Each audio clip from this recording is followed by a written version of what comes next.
안녕, 우리 연안 고1 친구들 보배쌤입니다. 지금부터 2019년 3월 고1 모의고사 28번부터 33번까지 독서 지문을 한번 같이 분석해 보도록 할게요. 1문단부터 같이 분석해 보도록 하겠습니다.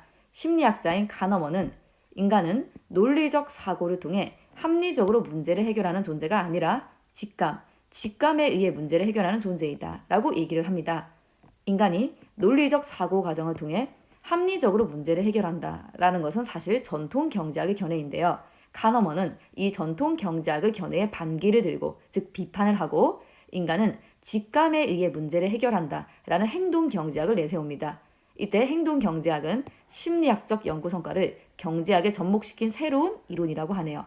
자, 이를 한번 같이 정리해 보도록 할게요. 카너먼은 여러분도 같이 정리해 주셔야 됩니다. 카너먼은 인간은 논리적 사고를 통해 합리적으로 문제를 해결하는 존재가 아니라 직감을 통해 문제를 해결하는 존재이다 라고 얘기를 하고 있고요. 논리적 사고를 통해 합리적으로 문제를 해결한다 라는 것은 전통 경제학의 견해인데, 카너먼은 이 전통 경제학의 견해에 반기를 들고 인간은 직감을 통해서 문제를 해결한다 라는 행동 경제학을 내세웁니다. 이때 행동 경제학은 심리학적 연구 성과를 경제학에 접목시킨 새로운 이론이라고 하네요. 자, 1문단 내용 이해되셨으면 2문단으로 한번 넘어가 보도록 할게요. 2문단입니다. 카너먼이 비판하는 전통 경제학. 이 전통 경제학에서는 인간은 언제나 합리적인 선택을 하는 존재이다 라고 가정을 하고요. 이 전통 경제학의 가장 대표적인 이론인 기대 효용 이론에서는 인간은 언제나 합리적인 선택을 하는 존재이기 때문에 우리가 선택할 수 있는 대안이 여러 개일 때, 대안이 하나가 아니라 여러 개일 때 각각의 대안의 이득을 계산한 다음 자신에게 최대 이득을 주는 대안을 선택한다 라고 얘기를 하고 있습니다. 이때 어떤 대안을 선택했을 때 기대되는 효용, 즉 기대 효용은 대안을 선택했을 때 발생할 수 있는 개별 사건의 효용에 각 사건의 발생 확률을 곱한 다음 이를 모두 더하면 기대 효용을 구할 수 있다 라고 얘기를 하네요. 자, 이를 한번 정리해 보도록 할게요. 카너먼이 반기를 들고 있는 전통 경제학에서는 인간을 언제나 합리적인 선택을 하는 존재이다 라고 가정을 합니다. 이 전통 경제학의 가장 대표적인 이론인 기대 효용 이론에서는 우리가 선택할 수 있는 대안이 여러 개인 경우, 대안이 하나가 아니라 여러 개의 대안이 있는 경우 각 대안의 이득을 계산한 다음 우리에게 최대의 이득을 주는 대안을 선택한다. 왜냐하면 인간은 합리적인 존재이니까. 그렇죠? 자, 근데 이때 어떤 대안을 선택했을 때 기대되는 효용, 즉 기대 효용은 어떻게 구하냐? 어떤 대안을 선택했을 때 발생할 수 있는 개별 사건의 효용에 그 사건이 발생할 확률, 사건의 발생 확률을 곱해서 이를 모두 더하면 기대 효용이 구해진다고 하네요. 자, 이 기대 효용을 구하는 공식, 조금 어렵죠. 자, 이를 3문단에서 구체적인 예를 들어서 설명을 해줄 겁니다. 따라서 우리는 3문단에서 기대 효용을 구하는 방식을 조금 더 자세하게 살펴보도록 할게요. 3문단입니다. 3문단은 기대 효용을 구하는 방법을 구체적인 예를 통해서 살펴볼 수 있는 부분입니다. 동전을 던져 앞면이 나오면 이라고 했는데 동전은 어차피 앞면과 뒷면밖에 없죠. 따라서 동전을 던져서 앞면이 나올 확률은 0.5이고요. 뒷면이 나올 확률 역시 0.5입니다. 어차피 앞면과 뒷면밖에 없기 때문에. 자, 그런데 동전을 던져서 앞면이 나오게 되면 2만 원을 얻고, 와, 동전 한 번 던져서 2만 원 얻는 거면 엄청 남는 장사인데? 자, 동전을 던졌을 때 뒷면이 나오면 만 원을 잃는 게임이 있다고 했을 때 이를 게임 A라고 부르겠습니다. 그리고 동전을 던졌을 때 앞면이 나오면 만 원을 얻고 뒷면이 나오면 5,000원을 잃는 게임이 있다고 했을 때 이를 게임 B라고 한번 해볼게요. 자, 이걸 한번 간단하게 정리를 해보겠습니다. 우리에게는 선택할 수 있는 게임이 지금 두 가지입니다. 게임 A와 게임 B. 즉, 대안이 하나가 아니라 여러 개라는 거죠.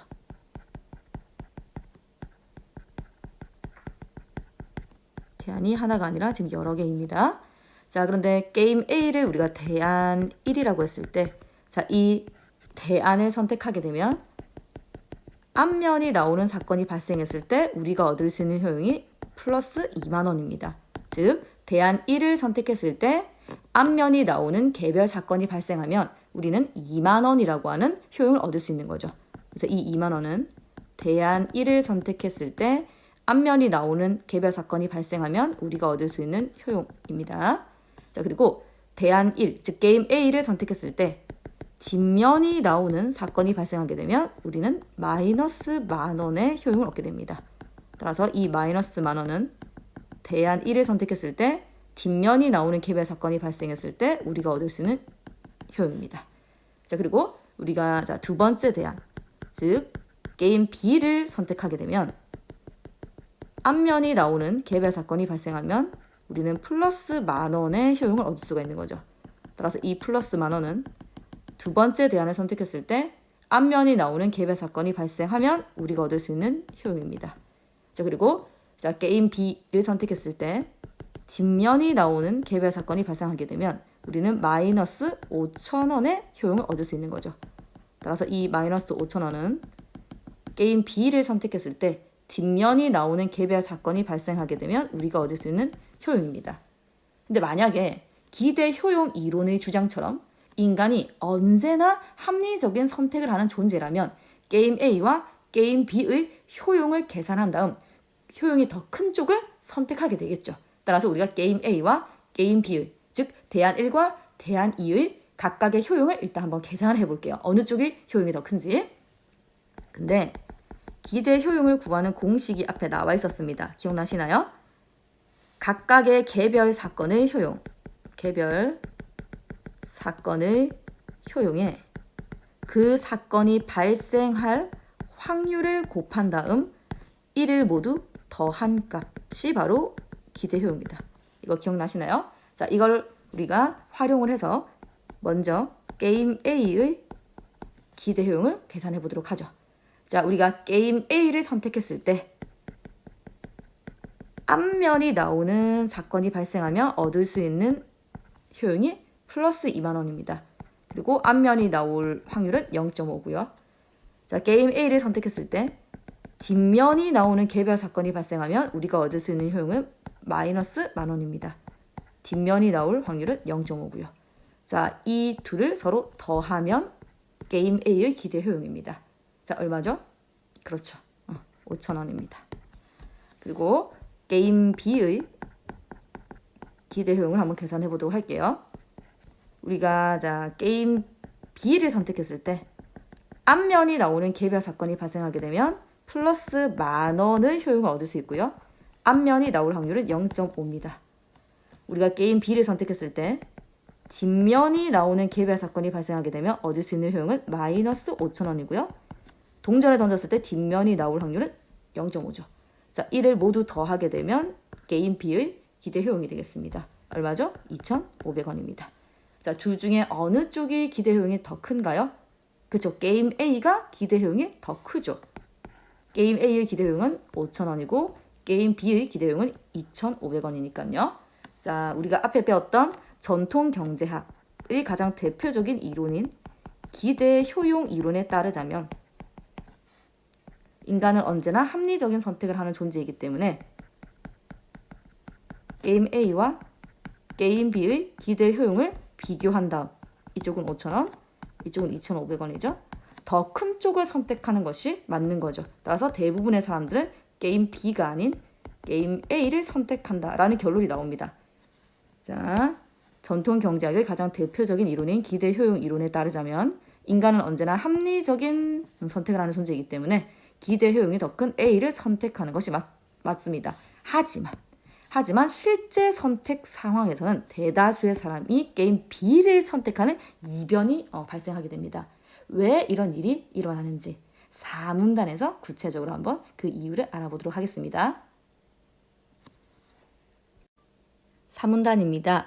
기대 효용 이론에 따르면 인간은 언제나 합리적인 선택을 하는 존재이기 때문에 게임 A와 게임 B 중 기대 효용이 더 큰 게임 A를 선택하는 게 합리적인 선택이죠. 하지만 실제 선택 상황에서는 사람들은 게임 A가 아니라 게임 B를 선택하는 경우가 많았습니다. 이러한 현상을 설명하기 위해서 카너먼은 전망 이론이라는 것을 제시했습니다. 전망 이론은 사람들은 이득보다 손실에 대해 더 민감하게 반응하는 심리를 가졌고 그 심리가 행동에까지 영향을 미친다라는 것이죠. 이때 전망이란 이득과 손실에 대해 사람들이 느끼는 심리 상태를 말하고 이 전망을 구하는 공식은 어떤 대안을 선택했을 때 발생할 수 있는 개별 성과의 가치에 각각의 결정 가중치를 곱해서 이를 모두 더하면 전망을 구할 수 있다라고 하네요. 이를 간단하게 한번 정리를 해보도록 할게요. 카너먼은 기대 효용이 더 큰 게임 A보다 사람들이 게임 B를 더 많이 선택하는 현상을 설명하기 위해 전망 이론이라고 하는 것을 제시했고요. 이 전망 이론이란 같은 크기의 이득과 손실이 발생했을 때 사람들은 이득보다는 손실에 더 민감하게 반응을 하는 심리를 가졌다라는 것입니다. 이를 5문단에서 조금 더 구체적으로 살펴보도록 할게요. 5문단에 그림이 하나 나와 있네요. 이 그림은 전망 이론에서 이득과 손실에 대한 인간의 반응을 설명하는 그래프인데요. 그래프의 X축은 성과, Y축은 가치이고요. 이 X축과 Y축이 교차하는 지점, 이 지점이 현재 나의 상황을 의미하는 중거점입니다. 이 중거점의 기준으로 오른쪽이 이득 영역, 왼쪽이 손실 영역입니다. 그런데 그래프를 보시면 알겠지만 어떤 대안을 선택했을 때 발생할 수 있는 이득의 크기와 손실의 크기가 같습니다. 이득과 손실의 크기가 같습니다. 그런데 어떤 대안을 선택했을 때 이득이 발생했을 때 내가 느끼는 이득감. 이득감의 크기와 어떤 대안을 선택했을 때 손실이 발생했을 때 느끼는 그 손실감의 크기는 같지 않죠. 이득감의 크기와 손실감의 크기는 같지 않습니다. 손실감의 크기가 훨씬 더 크다는 걸 알 수 있죠. 따라서 사람들은 같은 크기의 이득과 손실이 있다면 이득감보다는 손실감을 더 크게 느낀다는 걸 이 그래프를 통해서 알 수 있겠습니다. 이를 바탕으로 기대 효용이 더 큰 게임 A보다는 게임 B를 사람들이 더 많이 선택하는 이유를 좀 더 구체적으로 설명해주는 6문단으로 한번 넘어가 보도록 하겠습니다. 이제 앞에서 본 그래프를 바탕으로 게임 A와 게임 B 중 사람들이 게임 B를 더 많이 선택하는 이유를 분석해 보도록 하겠습니다. 게임 A를 선택하게 되면 2만 원의 이득을 얻게 되죠. 게임 B를 선택하게 되면 1만 원의 이득을 얻게 됩니다. 게임 A가 이득이 더 크죠. 하지만 게임 A는 1만 원의 손실을 입게 되고요. 게임 B는 5천 원의 손실을 입기 때문에 손실 역시 게임 A가 더 큽니다. 게임 A를 선택하게 되면 게임 B보다는 1만 원의 이득을 더 많이 얻는 이득감을 가질 수 있으나 게임 A를 선택했을 때는 게임 B보다 5천 원을 더 많이 잃는 손실감도 같이 가지게 됩니다. 그런데 사람들은 이득감보다 손실감을 더 크게 느낀다고 했죠. 따라서 게임 A를 선택했을 때 게임 B보다 1만 원을 더 얻는 이득감을 느낄 수 있으나 5천 원을 더 잃는 손실감도 같이 가져야 되는데 이득감보다는 그 5천 원을 잃었을 때의 손실감을 사람들은 더 크게 느끼죠. 따라서 이 큰 손실감을 피하고자 게임 A가 아닌 게임 B를 선택하게 된다 얘기입니다. 이해가 좀 되시나요? 전망 이론에서는 이렇게 이득감보다는 손실감을 더 크게 느끼는 심리가 실제 선택 행동에 영향을 미치는 현상을 틀 효과로 설명하는데요. 틀 효과에 따르면 사람들은 여러 대안 중 하나를 선택할 때 그 선택 상황이 자신에게 이득을 주는지 손실을 주는지에 따라 이득을 주면 긍정적 틀로, 손실을 주면 부정적 틀로 인식을 합니다. 자, 그런데 긍정적 틀에서는 확실한 이득을 주는 대안을 선택하려는 경향을 보이고요. 부정적인 틀에서는 불확실한 손실을 주는 대안을 선택하려는 경향을 보입니다. 이때 불확실성을 위험이라고 할 때 불확실성을 피해서 확실성을 추구하는 것은 위험 회피 성향이라고 볼 수 있겠고요. 불확실성을 추구하는 것은 위험 추구 성향이라고 볼 수 있겠습니다. 자, 그런데 긍정적인 틀에서는 위험 회피 성향을, 부정적인 틀에서는 위험 추구 성향을 보인다고 합니다. 자, 이를 한번 정리해 보도록 할게요.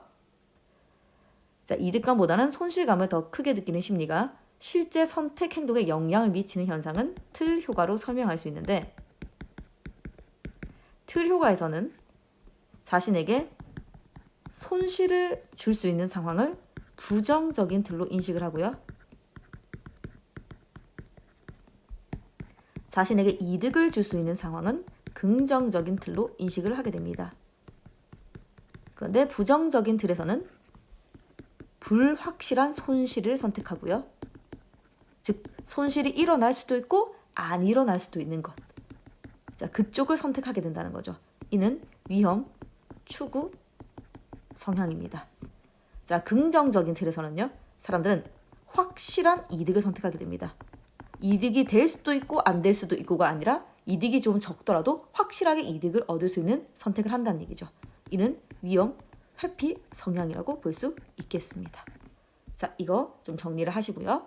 자, 이걸 우리가 팔문단에서 구체적인 상황을 보면서 좀 더 자세하게 이해를 해보도록 할게요. 이제 상황 1과 상황 2를 통해서 틀효과에 대해서 구체적으로 살펴보도록 하겠습니다. 상황 1은 100만 원이 있을 때 A안과 B안 중 하나를 선택해야 되는데 A안을 선택하게 되면 0.5의 확률로 100만 원을 얻거나 혹은 아무것도 얻지 못하게 됩니다. 하지만 상황 1에서 B안을 선택하게 되면 1의 확률로 50만 원을 얻게 되죠. 자, 상황 2에서는 100만 원이 있을 때 C안과 D안 중 하나를 선택해야 되는데 C안을 선택하게 되면 0.5의 확률로 100만 원을 잃거나 혹은 아무것도 잃지 않을 수 있습니다. 하지만 상황 2에서 D안을 선택하게 되면 1의 확률로 50만 원을 잃게 되는 것이죠. 자, 이를 한번 정리해 보도록 할게요. 상황 1에서는 A안과 B안 중 하나를 선택해야 되는데 A안을 선택하게 되면 50%의 확률로 100만 원을 얻거나 혹은 아무것도 얻지 못하게 됩니다. 이는 불확실한 이득을 주는 상황인 거죠. 이득을 얻을 수도 있고 못 얻을 수도 있기 때문에 불확실한 이득과 관련된 상황입니다. 하지만 상황 1에서 B를 선택하게 되면 100%의 확률로 50만 원을 얻게 됩니다. 이는 확실한 이득을 주는 상황인 거죠. 이렇게 나에게 이득을 주는 상황을 우리는 긍정적인 틀로 인식한다 라고 얘기를 했고요. 긍정적인 틀에서는 확실한 이득을 선호한다 라고 얘기했습니다. 이는 이득을 얻지 못할 수도 있는 위험을 회피하고자 하는 위험 회피 성향과 관련되어 있죠. 따라서 상황 1은 긍정적인 틀이기 때문에 확실한 이득을 선호하는 B. 자, 이 B를 선택하게 된다라는 걸 알 수 있겠죠. 자, 그런데 상황 2에서는 C안과 D안 중 하나를 선택해야 되는데 C안을 선택하게 되면 50%의 확률로 100만 원을 잃거나 혹은 아무것도 잃지 않을 수 있습니다. 이는 불확실한 손실이라고 볼 수 있겠죠. 손실이 일어날 수도 있고 안 일어날 수도 있기 때문에 불확실한 손실과 관련되어 있는 상황입니다. 자, 그런데 상황 2에서 D안을 선택하게 되면 100%의 확률로 50만 원을 잃게 된다라고 얘기했습니다. 이는 무조건 손실이 일어나게 되므로 불확실한 손실이 아닌 확실한 손실이라고 볼 수 있겠죠. 자, 이렇게 나에게 손실을 주는 상황을 우리는 부정적인 틀로 인식한다 라고 얘기했고요. 부정적인 틀에서는 확실한 손실보다는 불확실한 손실, 그러니까 손실이 날 수도 있고 안 날 수도 있는 불확실한 손실을 좀 더 선호한다라고 얘기했습니다. 이는 위험을 추구하는 성향이죠. 자, 따라서 상황 2는 부정적인 틀이기 때문에 불확실한 손실을 선호한다. 즉 뭐를 선택하게 된다? C안을 선택하게 된다라는 걸 알 수 있겠습니다. 이는 사람들의 심리가 어떤 선택 행동에 영향을 준다라는 걸 우리한테 설명해주는 틀효과입니다. 자, 그럼 이제 마지막으로 구문단 한번 살펴보도록 할게요.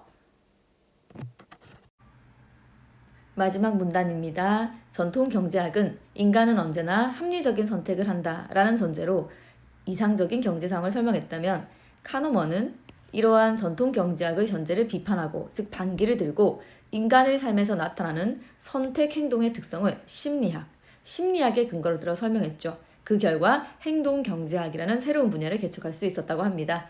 여기까지가 2019년 3월 고1 모의고사 28번부터 33번까지 독서 지문 분석이었고요. 자, 이를 바탕으로 이제 문제를 한번 풀어보도록 하겠습니다. 32번입니다. A를 바탕으로 보기의 밑줄 친 부분의 이유를 추론한 것으로 가장 적절한 것은 이라고 했는데, 이때 A는 바로 전망 이론입니다.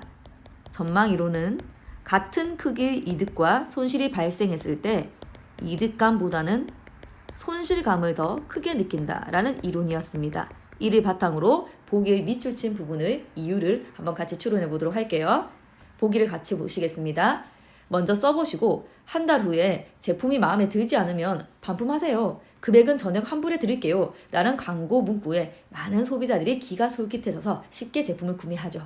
하지만 막상 한 달 후에 제품이 마음에 들지 않더라도 사용하던 제품을 반품하고 구매한 금액을 환불받는 소비자가 많이 없다고 하네요. 혹시 반품이 귀찮아서 그럴까? 전망 이론에서 보자면 이유가 그게 아닙니다. 자, 제품이 마음에 들지 않아서 사용하던 제품을 반품한다라고 되어 있는데, 이때 반품을 한다는 것은 내가 가지고 있던 것을 내어놓아야 하기 때문에 나의 입장에서는 손실입니다. 그리고 구매한 금액을 다시 환불받는다라고 했는데, 구매한 금액을 환불받는다는 것은 내가 사용했던 돈을 다시 돌려받는 것이기 때문에 내 입장에서는 이득인 거죠. 그런데 사람들은 이득감보다는 손실감을 더 크게 느낀다고 했습니다. 따라서 구매한 금액을 환불받을 때 느끼는 이득감보다는 사용하던 제품을 반품할 때 느끼는 손실감이 더 크게 느껴지기 때문에 생각보다 반품을 잘 안 한다는 것이죠. 따라서 답은 4번이겠습니다. 제품을 반품할 때 느끼는 손실감이 구매한 금액을 환불받을 때 느끼는 이득감보다 크게 느껴지기 때문에 이런 현상이 발생한다는 것이죠. 이해되셨나요? 자, 그렇다면 이제 33번 문제로 한번 넘어가 보도록 할게요. 33번입니다. B를 고려할 때 보기의 상황에 대한 사람들의 선택을 예측한 것으로 적절한 것은 이라고 했는데 무려 3점이네요. 이때 B는 틀효과를 얘기하는 것입니다.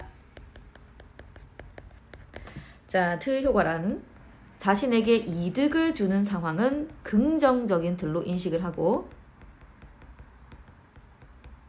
자신에게 손실을 주는 상황은 부정적인 틀로 인식을 한다라고 했었죠. 그런데 긍정적인 틀에서는 확실한 이득을 선호하고, 이는 위험을 회피하려는 성향이다 라고 했습니다. 부정적인 틀에서는 불확실한 손실을 선호하고, 이는 위험을 추구하는 경향이다 라고 했었죠. 자, 이를 바탕으로 보기를 한번 분석해 보도록 할게요. 보기입니다. 자, 어떤 지역에 전염병이 돌아서 현재 600명의 주민이 죽을 것으로 예상이 됩니다. 자, 600명의 주민이 죽을 것으로 예상된다. 그러면 긍정적인 틀일까요? 부정적인 틀일까요? 당연히 이는 부정적인 틀이겠죠. 손실이 발생하는 것이니까요. 현재 전염병으로 600명의 주민이 죽을 것으로 예상된다는 것은 우리가 부정적인 틀로 지금 인식을 해야 되는 상황입니다. 이때 이 전염병을 막기 위한 프로그램이 가와 나가 있습니다. 그러니까 대안이 지금 두 개가 있다는 거죠. 자, 프로그램 가를 선택하게 되면 400명의 사람이 죽게 된답니다. 자, 이는 100% 무조건 손실이 발생한다는 것이죠. 따라서 확실한 손실 되겠습니다. 확실한 손실이고요. 자, 프로그램 나를 선택하게 될 경우 아무도 죽지를 않을 확률이 3분의 1, 600명이 죽을 확률이 3분의 2. 자, 따라서 죽을 수도 있고 안 죽을 수도 있다. 즉 불확실한 손실인 거죠. 그런데 부정적인 틀에서는 불확실한 손실을 좀 더 선호한다라고 얘기했습니다. 따라서 프로그램 나를 지금 선택하는 게 맞다라는 결론이 나오죠. 따라서 답은 지금 2번이 되겠습니다. 사람들은 상황을 부정적인 틀로 인식을 하기 때문에 불확실한 손실인 프로그램 나를 선택하는 사람들이 더 많을 것이다 라는 것이죠. 이해되셨나요? 자, 여기까지가 2019년 3월 고1 모의고사 28번부터 33번까지의 독서 지문이었고요. 저는 여러분들의 내신과 수능을 확실하게 책임져줄 연안국어학원의 실장 김보배였습니다. 자, 우리는 다음 독서 지문으로 또 만나도록 하겠습니다. 빠이.